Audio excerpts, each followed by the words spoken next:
to the Steve and Crypto Show, presented by thestevestrout.com. I'm Steve. I'm Crypto Zoo. What's happening, people? Thank you guys for listening to this episode. How are you doing, Steve? I'm good, man. I'm good. How's your week been? Pretty good. Just been playing games on my Switch and reading all kinds of cool info about movies and things coming out. That's one thing we like to do here on this show, is kind of drop a little bit of news and information for people that might not know about things that are coming out. Some of it's just speculation. One thing that is speculation is the idea of Chris Evans coming back to play Captain America again. The last time we saw him, he was 70 years old and was kind of hanging up the shield, and it was a little emotional moment, you know, as he's basically handing over the shield to Falcon, and that really wasn't that long ago. Yeah, but now honest. Apparently was it Anthony Mackie that plays Falcon? Yeah. He was saying that he didn't officially take the shield. He didn't officially hand the shield off. So who knows, man? I think they're just trying to throw up a smokescreen and mess with this. A lot of people think he's gonna come back as the evil Cap, like the Hydra Cap, but we'll see. Ooh. I didn't read those storylines. I guess there was a storyline where there was like a Hydra Captain America, but I don't know. I'll have to look into that a little bit and find out more about that. But other Marvel stuff, Charlie Cox, who is Daredevil on the amazing Netflix series. I guess he finished filming his stuff for the Spider-Man movie they're working on. But I mean, there's been no confirmation that he's Daredevil, but I mean, the odds are pretty good. Really, who else is he going to be? Yeah, I mean, he could be playing his father, possibly, maybe. but I mean, there's a good chance that he's coming back as the Man with No Fear. Maybe he puts on a wig and plays as Aunt May or something. I don't know. But you know, we're talking about movies. This episode, we are actually going to be chatting with. Well, we chatted with, and had a little bit of technical issues somewhere in there. We dropped some sound, but you guys will know the spot where we lost our guest at. We plugged in our anchor ad, but we talked with Amy Coull from the West Sound Film Festival. It's a great festival here in the Northwest that caught our attention because they have a nice lineup of horror short films that I'm really excited about, which we'll talk a lot about in the conversation. We talked a lot about that. She told us a lot about a lot of the movies they're showing, and she also told us the price, which we'll get to, which is a pretty good deal that you guys should dig, and hopefully you guys partake in and take advantage of. Yeah, I'd say it's a hell of a deal. And as you said, you know, we're not going to dive too far into it, not going to spoil too much. But as you said, they do have a hell of a lineup when it comes to the horror selection for this festival. A lot of really intriguing stuff. Yeah. And as a lot of film festivals just don't showcase that much horror, you know, maybe our listeners probably know if they're into that kind of stuff. If you're lucky, maybe you'll get one or two movies, you know, and there's quite a few for this. Unless it's festival, like a specific horror festival. Yeah. You don't see as much. I mean, you see the occasional like kind of thriller, like borderline thriller film or something, or suspenseful stuff, but it's mostly like, especially like an indie film fest, you see just a lot of like documentaries and little dramatic narratives, and I mean it's good stuff, but I want to see some horror, and it's good. It's like short film, so it's just like quick, fast doses of interesting horror, and like you guys are here all about it. But what else? Well, Godzilla versus Kong. They pushed it up. I know you're excited about that. They bumped it up 2 months. 2 months. So now it's going to be coming out 2 days after my birthday, actually, March 26th. There you go. Yeah. So we only have about 2 months. That's my birthday gift to you. I talked to somebody at the studio and was like, "Hey, this is what Caleb wants. Push it So up." you're gonna pull some strings and get me a free HBO Max subscription so that I can watch the movie, right? Yeah, you can have a free week long trial. Just Yeah, just start it around the end of March and you'll be there good. you go. There you go. Uh, yeah, that's going to be a real exciting one. I mean, they've been discussing Zilla versus Kong for so long now, and it's just been kind of in limbo as far as if it's going to come out to theaters, and obviously now theaters aren't opening anytime soon, so they finally decided let's just put it out on HBO Max. Yeah, I mean, we've been discussing. I think we've mentioned Godzilla versus Kong like the last 5 episodes or something. Well, I mean, it's not like you're excited to see it or anything. Nah, fuck that. Yeah. But no, it's it's another reason why we contacted Amy from the film festival, because we were talking about a lot lately how movies getting pushed back and theaters closed and a lot of streaming stuff. Like it's this is like a whole other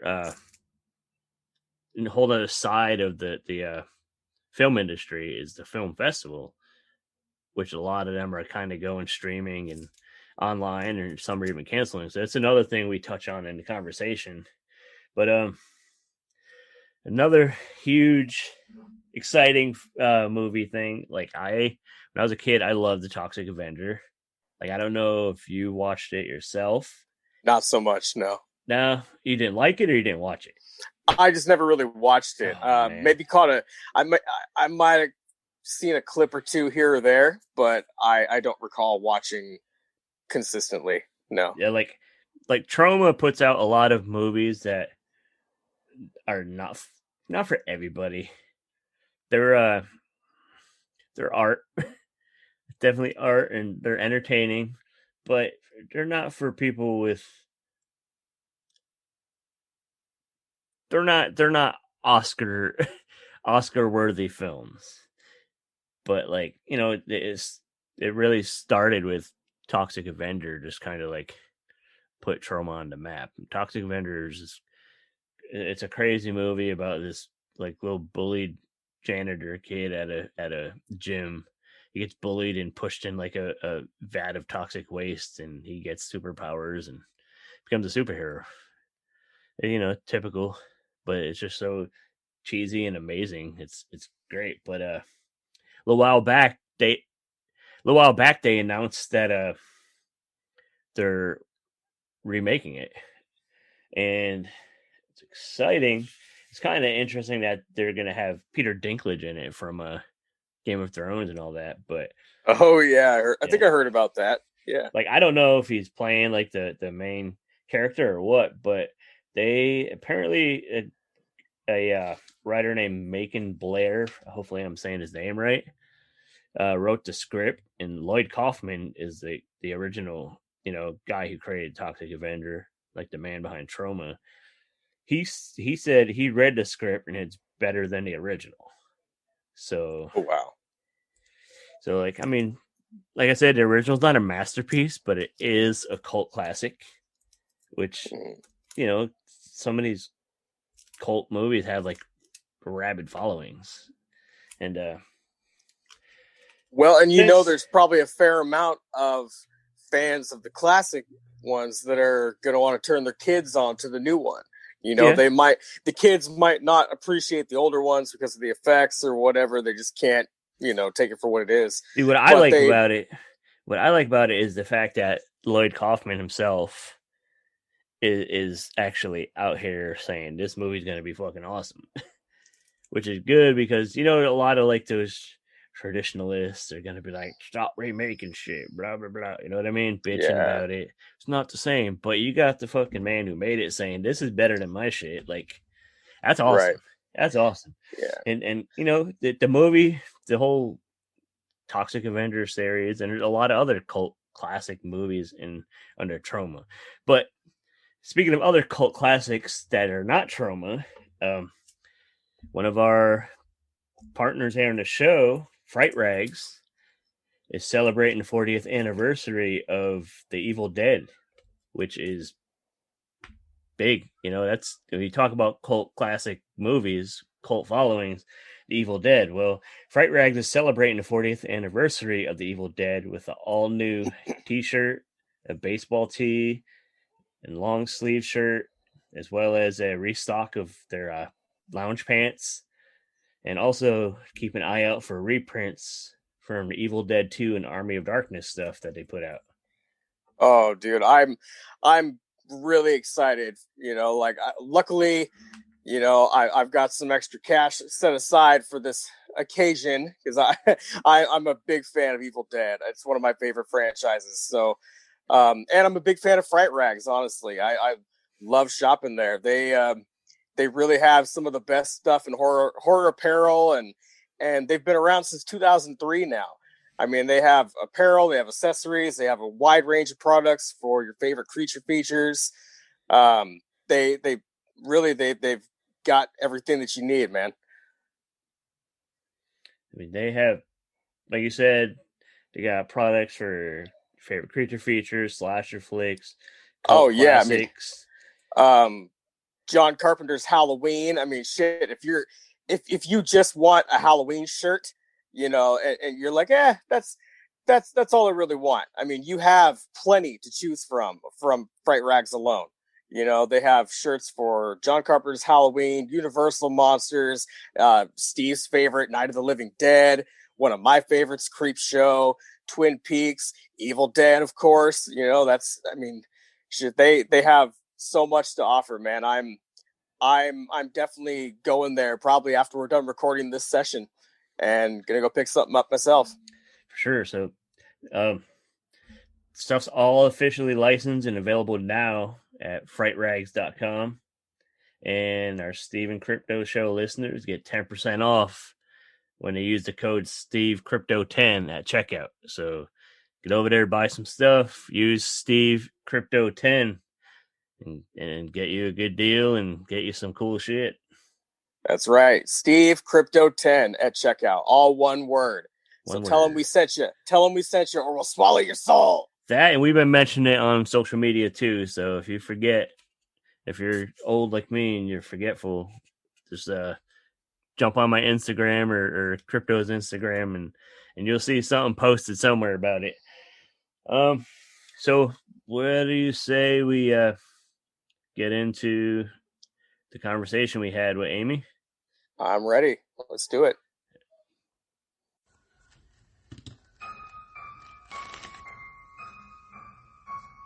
Hello, this is Igoro, host of the Igoro Show, and you are listening to the Steve and Crypto Show. So keep your ears open and your mouth shut. Hey guys, I am hanging out here with Amy Coull, which I think is a pretty cool name.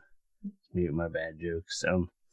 They'll come out a lot, but yeah, she is one of the producers of the West Sound Film Festival, which is based in Kitsap County in Washington State. I think Bremerton, to be exact. We've been talking a lot on the show about the effects of COVID on like movie releases and everything, but I wanted to bring Amy on to talk about the effects of COVID on the film festival scene and just to promote the festival in general. So, you guys decided to go all streaming this year. We did. Let's jump right in and let's talk about some of the biggest obstacles of going from a physical attended festival in a theater to going online. Okay. I did want to clear up real quick that I'm actually the executive director. The producers are technically the Roxy board for Roxy Bremerton, West Side. Okay. So we're well, we tried to keep pushing it back because we really wanted it to be a in-person festival, but it's just not a safe decision at this point. So we've decided to go online. So we're working with using both the Facebook platform and Vimeo to be able to go online. We're still going to have blocks based on different themes, and we're really excited about it, but we are sad that we're not going to get to see our filmmakers in person and have our networking events like we usually do. So what have been some of the biggest obstacles though from going to a streaming festival? Like, has there been issues with maybe like distribution of the films, or is being independent films kind of make that a little easier? There has been issues with distribution. We've had a couple of films that have had to drop out because of distribution rights. We made the decision that everyone's had a rough year and we want to make sure that as many people can see these amazing films as possible. So we made the festival free. You don't have to pay anything to watch our films.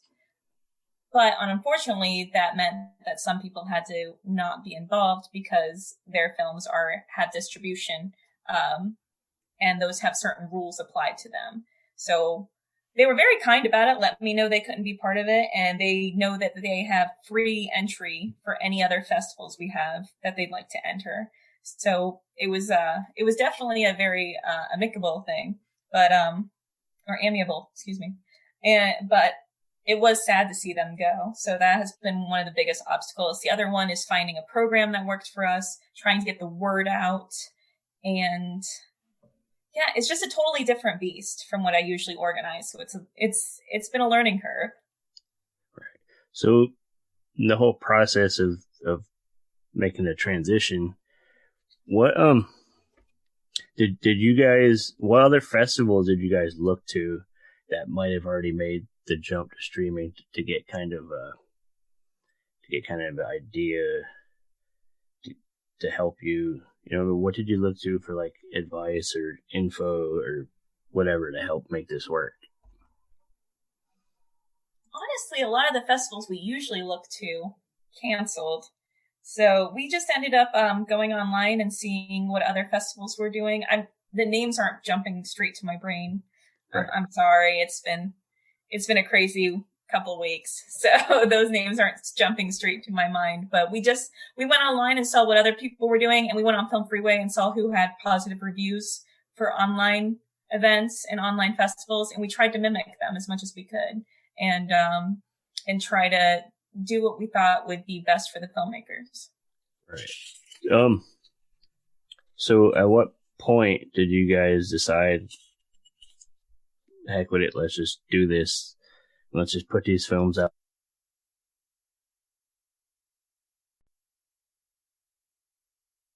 Open. And for a little bit, we thought we were going to be able to open, but we're still going to do another festival in August. And I know how much work and planning goes into putting together a festival, and I know how much time minimum I need to do a festival. And I knew I couldn't balance both. So we made the decision that after we couldn't go past January. It wasn't going to be feasible. It wasn't going to be fair to the filmmakers who were trying to get their films out and trying to get them seen. So we picked to January was kind of our last stand. If we can't be in the theater, we need to make some hard decisions and start awarding the films that won awards and acknowledge their work, their hard work. Right. That kind of leads into my next question was, how far in advance do you actually start to plan the next festival? I started planning the next festival while I'm still working on this year's. Right. I look at, this is what worked, this is what didn't work. Next year, this is what I need to do. It never stops. It's a constant. If you're not learning from your mistakes, if you're not learning from what you're doing and seeing what works and doesn't, you're not growing. So it's constant. It's never ending. Next year, I have plans for festivals I want to do 2 or 3 years in the future, because just because we're not at the point where we can do something right now doesn't mean we won't be at that point 2 or 3 years in the future. So it is a constant, this is what I want to do. And I try to, every time someone has a suggestion for the festival, I try to take it in and consider how soon we would be able to apply that. Right. So you say you're shooting for August this year.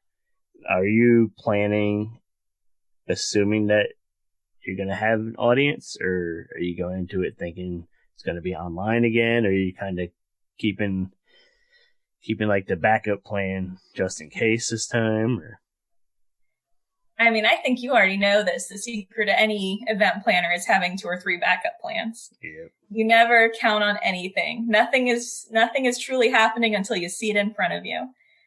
So I want it to be in person. I want the networking events. These are all things that I really hope happen. But if it doesn't, we will adapt, and we have more time to adapt and try to see how we can do them online if we have to. But hopefully, I mean, knock on wood, but we'll be able to be in person and have an audience in person next year, or this upcoming year. So yeah, that's pretty much always got to have a backup plan. And I feel like this year, the online first time for the West Sound Film Festival is going to be probably the biggest learning experience so far for you guys. But I think it will help in, come August when it's time to, run the next festival, you won't have to push it back. You'll have, what I mean? It's happening in August. Is that the plan? It's go in August? Yes. Yeah. I mean, if you don't mind me sidetracking a little bit, but every year has been a learning experience for us. The first year, when Nick Taylor, who owned the Dragonfly at the time, let me run a film festival, the poor man probably he thought that we thought we would get maybe 3 hours of film, and we got over 100 entries and decided to make it into a 3-day festival. So it's just always been, let's see what the filmmakers want, let's see what the area wants, and let's adapt to it. Right. Good. Well, let's since you bring up the beginning of the festival, like I mentioned before we started recording here, that my attention was caught when you brought some big guests, like you brought Joe Bob Briggs, and you said that was the second year. That was the second year, yes. And that's, you guys were still doing, at that point, it was the Port Orchard Film Festival. Tell us a little quick history of the film festival from the beginning to what it's evolved to. Well, I worked at Dragonfly Cinema. I took over a position as the special events coordinator. I used to run the Rocky Horror Picture Show, the Nerd Night we used to do once a month, where we showed a nerdy movie and had trivia and raffle prizes for it. So I've always enjoyed organizing events and trying to do charity events like the Giving Tree. And my brother's a filmmaker, and I asked Nick, like I said, the owner, why don't we do a film festival? It's an entire weekend just devoted to the most purest form of independent film. And he gave me the A-OK, and I put together a Film Freeway account, and I was hoping we would get, a couple hours of entries. And we got over 100 entries, and we were thrilled. So that's how it all started, was putting it out there and seeing the huge amount of interest that people had in having their film shown in a real theater, in a huge auditorium like that. That's wonderful that you managed to get that many entries. Kind of early in the game in a way for you guys. Like that's really great. That kind of, you're definitely not left discouraged at all. You're like, great, what's going to happen next year? Yeah. How many entries are we going to get next year? And if you don't mind me telling a small, quick story, oh, please do. like I said, my brother's a filmmaker, so I asked him, I was like, can you post in some of these film forums? Because I was posting on Reddit, I was posting on all sorts of Facebook groups, and he said, yeah, no problem. So the next morning I wake up and I've got all these notifications on my phone. I was like, okay. And the first notifications I notice are that we've gotten some entries, which is great. We usually got like maybe 1 or 2 a night or some, but we had gotten like 8 or 9, and I was, oh, wonderful. And so I also had a message from my brother saying, call me before you look at those entries. And I was like, okay. So I call him and he said, have you ever heard of experimental film? And I was like, no, I don't. What is that exactly? And he goes, it's film without a narrative. It's a little different. And so we had all of these he had posted in a forum, and it turned out to be the top experimental film forum in the world. And so we had gotten a whole bunch of experimental films. And so I started watching them, and, you know, some I liked, some I was a little confused about or whatever. That ended up being the biggest block, the most popular block in our film festival. Wow. That's It's really incredible. That's pretty cool. I noticed, and people who listen to us know that we are very much into horror films. I noticed that there are quite a few horror and thriller films on your what do you call it, your menu, I guess, this year. Oh, yeah. Which is kind of like, you don't see that much in like smaller indie film festivals. You see a lot of, you know, I mean, you got your documentaries and your features and your narratives and stuff, which you see, but you don't see as much horror and thriller, like I said. And it's interesting. Does that reflect on your tastes, or is that just based on the submissions and the quality? I've always made the comment, this is the Port Orchard and now the West Sound Film Festival. This is not the Amy Coull Film Festival. I am very specific about the fact that I get other people to come watch the films and I let them pick. If there's a tiebreaker, I'm usually the tiebreaker, but it is definitely not all dependent on me. Thank goodness. Cause I do watch every single film that comes to our festival. Right. From beginning to end. Every single film I watch it. But we have a huge horror community in the area. Yeah. Huge. And they are very tight knit, and it is wonderful. And we get really good horror films. This year we've got 2 different blocks of horror films. We've got supernatural and we've got late night horror. Right. We can't just keep them in one because we just have so many that are so good. And the effects are so good. There's one called Honeymoon, and oh my goodness, the acting in it is great. I was reading about that one, Honeymoon. Yeah, it looks pretty cool. That one is incredible. Yeah. We've got a feature, In Love with Allie Barker. Mm-hmm. I'm the type of person who reads Stephen King all the time. I had to look away a couple times. Their effects are so good. Like, they did a fantastic job. It's incredible. It's from Australia. It's amazing. We even, I guess this is more sci-fi, not really horror, but Skyman, which is by the same director, David Myrick, that did Blair Witch Project. But yeah, I absolutely love our horror community. They always bring incredible films. Pod People is amazing. We've got one called Purple Vision, and the filmmaker that has entered every year, almost every year, I think. Either he's entered or he's been involved with one of his friends' films that has entered. And yeah, we have a ton of horror. And, oh my gosh, we got this great, animated film. It's by, Pat Moriarty. That's a, Port Orchard, person. And, his art is incredible. It's great. But he does this whole, short film that's animated, and I'm trying not to give any spoilers away. That's right. What I'm trying not to do. Right. But it's incredible, and it's all it looks amazing. And as soon as I saw it, I was like, this art is very familiar. Yeah. You know what I mean? When you watch something and you're like, I know this art. and he used to work for Mad Magazine. Yeah. Yep. Oh, that's cool. I've actually, I don't know if it was last year or the year before when he just started promoting the movie. He was at a convention I went to, and I spoke with him a little bit about it. And I was, hoping to find a way to watch the movies. But this year, I should be able to see it.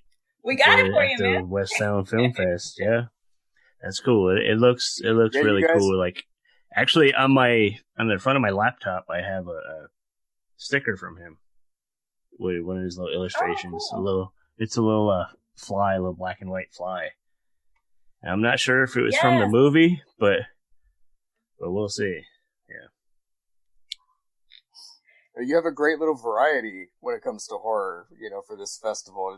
It's very nice to see. It's refreshing. A lot of festivals might feature one movie, maybe two if you're lucky. Mm-hmm. But to see, 7 or 8 that are kind of fitting in that genre, it's real nice, for fans like us. And you're right about the community, like we're a tight-knit community. I'd say that the horror community isn't always talked about, but if you bump into someone else who is a fan, or you kind of pick it up off of them that they are, then it just kind of opens up this giant book of things to talk about. And it's nice to see your excitement, or their excitement, when they find out you're a horror fan too. We had I think it was the first or second year, we had the horror films playing at about they overlapped a little bit or something like that. Yeah. And the Dragonfly Theater, we had two theaters on either side of the concession area, and just watching them sprint back and forth between the theaters to see their friends' films, it was absolutely heartwarming. I just love it. I love the film community. Yeah. So, but I don't know if you guys know about our award system. No, I was actually going to ask you about that. Yeah, how are you guys? So, we give away a lot of awards. I'll go ahead and qualify that. But a big thing I've noticed in festivals is they'll have Best Actor. And it's always a drama person. It's always someone who's crying, Yeah. Which I understand, that's a lot of acting, but I don't think it's fair to people who were in horror or comedy. Comedy is very difficult. It's very difficult to make someone laugh. Yep. So we don't do Best Actor and Actress. We just do Best Actor drama. We do Best Actor horror. We do Best Actor comedy. Because that way you're actually judging them on a level playing field rather than... Yeah, judging on their actual performance, I mean, it's to me, it's just as hard to make someone cry on cue or be terrified on cue, or, to scream and actually believe it. Exactly, yes. Exactly. So, yeah, we like to draw more attention to the genres that I feel like don't get as many awards as drama tends to sometimes. Right. So how are you guys going about selecting the favorite horror actor, drama actor? I use the people in my selection committee, and they make decisions. And again, if there's a tiebreaker needed, I step in. But I try to stay back for most of those, because I do know, I interact with the filmmakers almost every year. Every year. This is going to be the first year where I don't get to. But I go to the brunch events with them. I go to the after parties with them. I go to all the networking events, the pre-party and everything. And I talk to them about their films, because I do watch every single film that gets submitted. And so I try to step back and let my submission committee, and we usually have different people every year as part of the submission committee. Right. We don't release names or information about them, because I do get nasty messages all the time. Right. So I don't want them to be subjected to that. For our technical awards, I actually call either people I know in the industry or people that I know have been in the festival before, if I need tiebreakers for that one. Cool. That's a good way to do it. I know. So we talked about some of the horror films. What are some of the other films getting a little buzz coming into the festival? Oh my goodness. There's one called The Stand-In that just, the cinematography was absolutely gorgeous, and it just absolutely brought me in tears. It's based on a true story. These two men are getting married, and one of the groom's mother won't attend. So he's kind of dealing with that and everything, and it's just absolutely beautifully shot and well done. There's one called Ashmina that is that takes place in Nepal, and again, beautifully shot, well done, and about her story as she has to go to work instead of going to school, and kind of what her life is like and the decisions she has to make. And that one was very well done. There's one, I'm not sure if I can get this on here or not. There's one called Shuttlecock, and it's about somebody who plays, it's in the comedy block, and it is hilarious. Like, we saw that one at the Gig Harbor Film Festival, and I was able to meet with the filmmakers from that one, and they submitted, and it's incredible. It is so funny. Let's see what else. We've got so many. I could talk forever about our films. Yeah. I mean, we have definitely like music video block. Oh, really? Yeah. Yeah, that's what we got you here for. We have a music video block, and one of them is called SOS, and it's a stop motion music video, which cool. I just love stop motion. I just think it's right. Me too. Right? Yeah. It takes so much time, so that's why it's, I just love how it turns out. And the guy who does it, Jeremy Morey, he's submitted to us almost every year. And it is, the details he does with them is so impressive. I love it. Another one in the music video block is called, Pearl Cadillac. And it's a black and white, music video, and it's very well shot, and the song is gorgeous. So I can't say enough good things about that one. Oh, we have another animation. Animations are always really hard to get, and because it's just so much time put into it. It's called, oh my goodness, I just blanked. The House with Paper Flowers. Look, so I don't get this wrong. There's so many of them in my head. I again watching. Yeah, I'm actually impressed already with your detail on so many movies. So. Every time someone comes up, as soon as they tell me their name, I know which film they are, and I talk with them. I just get so excited to tell them how much I enjoy their films, because it's so much work. It's so much work behind it.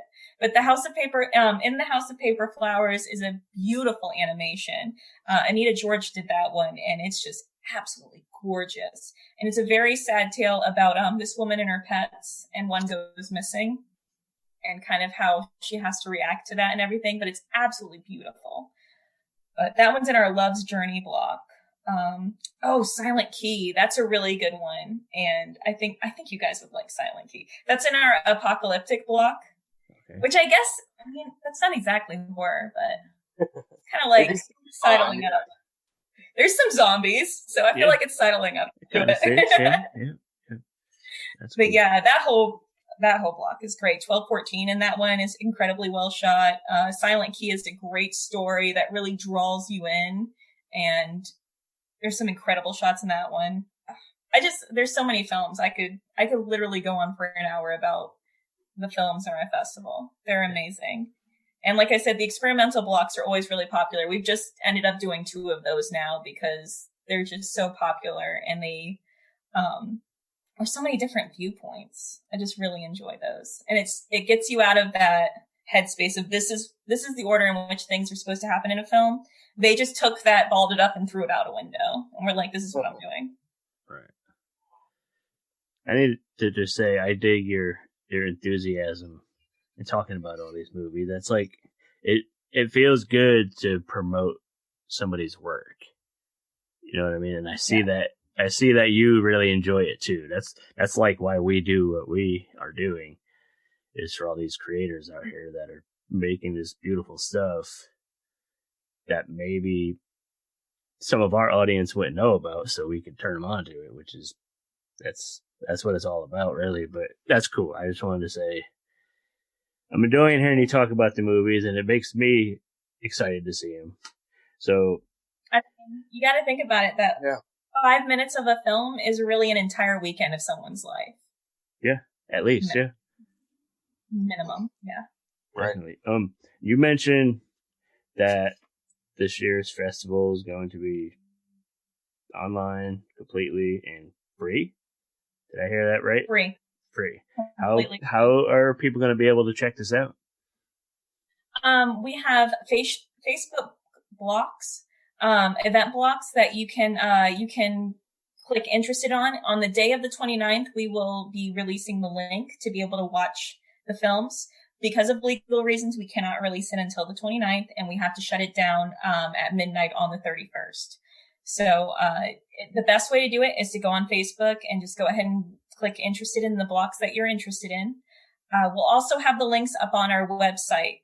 Again, we can't have them up there until the 29th. We'll actually have the link up there, but if you click on it, it'll just say, Vimeo will be like, you can't see that. Yeah. But it's all going to be free. And if you have any questions for the filmmakers, feel free to put them in the comments under the blocks. I'm encouraging the filmmakers to go and take a look and answer questions that way. So, yeah, that's going to be how we're going to do it.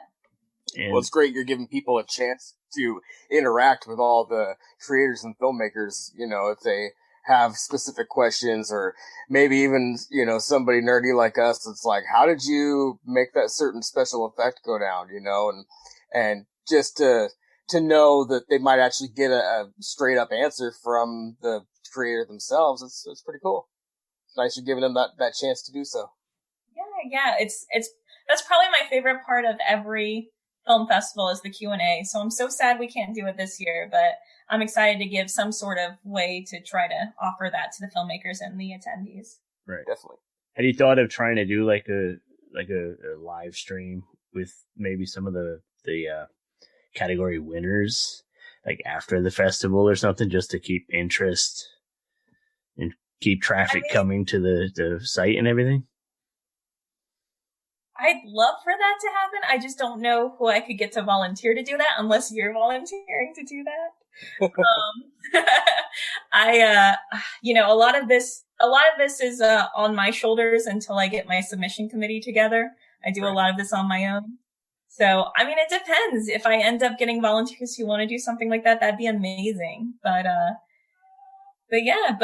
anyone who's interested in volunteering with the film festival or interested in, asking more questions or anything, we have a website, and our email is westsoundfilmfestival@gmail.com.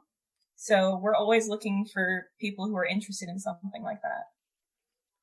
Awesome. Well, since we're talking about websites and stuff, why don't we plug all the social media and give us the website and all that good stuff so people can find you and join in on the festival. And before we answer that, before you fill us in with that stuff,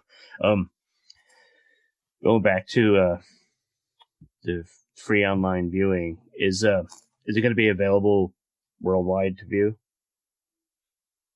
Yes. Okay.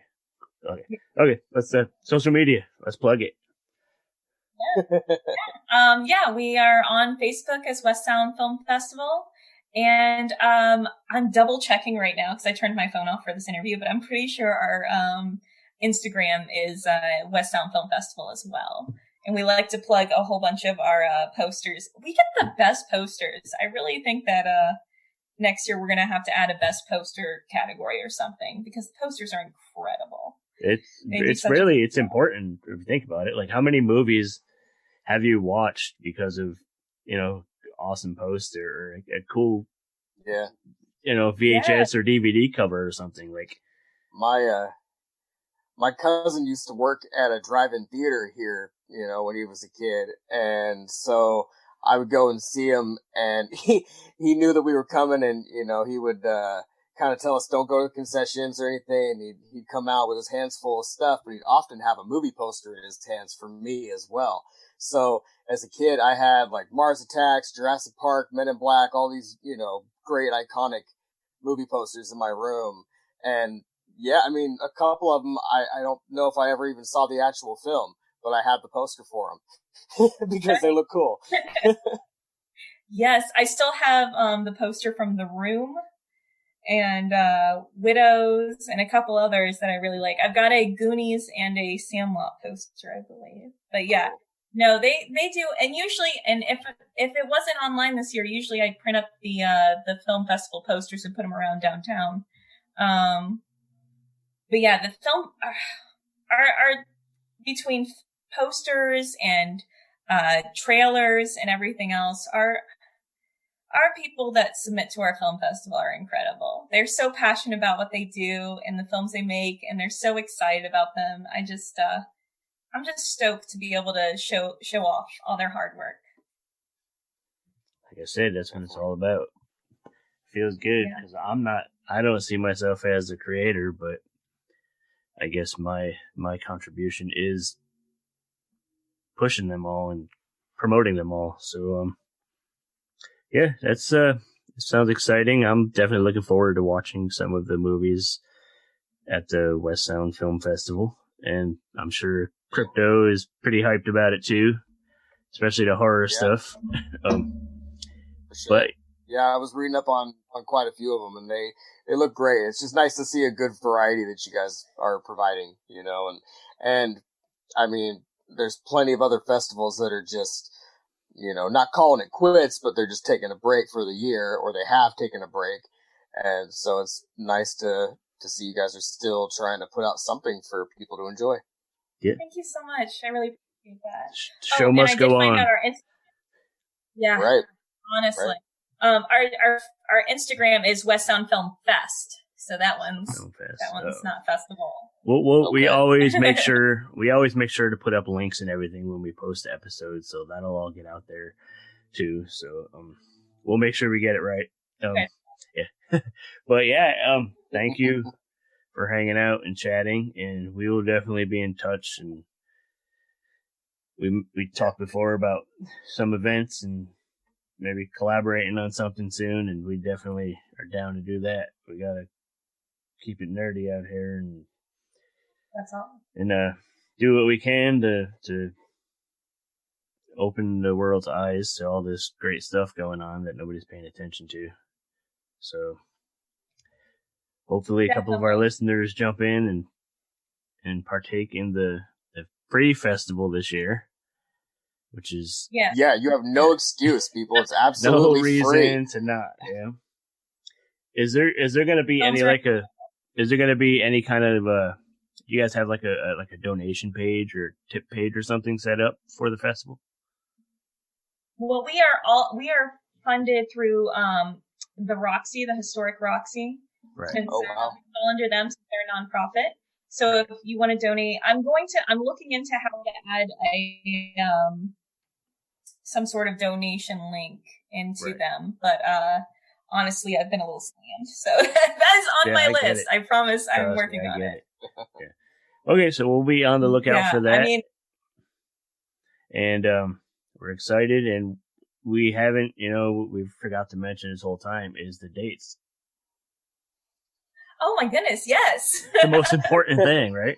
Free and the dates is like what people need to know right now. It's free, and it's January 29th through the 31st. I will be putting the links up at about 8:30 in the morning on the 29th, and be taking them down at midnight on the 31st.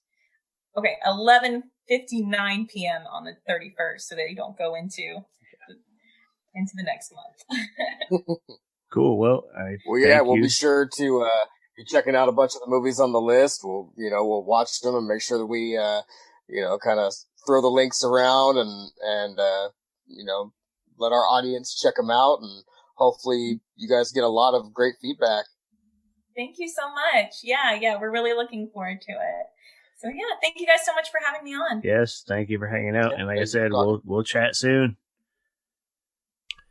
Hey, thanks to Amy Coull from the West Sound Film Festival here in Washington State for joining us and telling us about the festival and how they're transitioning from a live audience attended festival to online. I know you horror fans that listen to us will really dig it. There's a lot of great horror short films they're going to be screening during the festival, and it's all free, so there's no reason to not check it out. And we'll have links and everything for their social media so you can keep up and find out what, when, and where for the festival. And don't forget to jump on our Buy Me a Coffee page and help us out at the show. We want to make the best show we can, and can't really do it without you guys' help and support. We appreciate that. And also, be sure to head over to Fright Rags and get you some cool, spooky swag over there. And be sure to use our code for you listeners. SteveCrypto10 is the password to use at checkout. So go to Fright Rags and get you some cool, scary shit. And we will see you guys next time. Thanks for listening. And we've been the Steve Crypto Show. Peace.